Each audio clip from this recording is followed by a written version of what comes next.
President Moon Jae-in wrapped up his first official visit to the U.S. His last stop was a meeting with members of the Korean American community to offer them some encouragement and let them know the important role they play in the country's alliance. Hwang Hojun reports.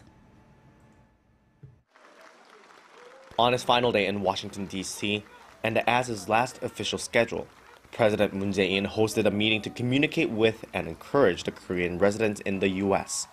From the first-generation immigrants who cultivated the Korean American community into what it is today, and to the next-generation Korean Americans to whom the torch has been passed, about 600 people from across the country were invited to the meeting, including Maryland Governor Larry Hogan and his wife, who is also of Korean descent.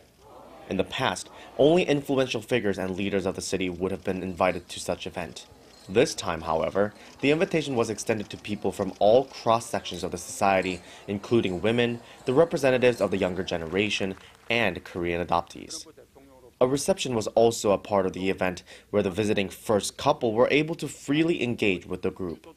It was during this meeting President Moon reiterated his vision for this whole Washington alliance and asked them to work together to bolster the foundation of the development of the Korean American society.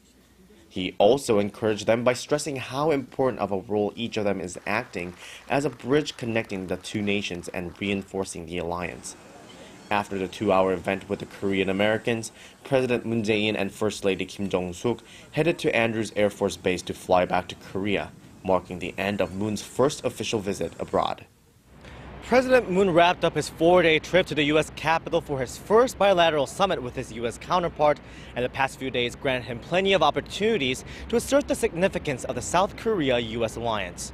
Hwang Hojun, Arirang News, Washington.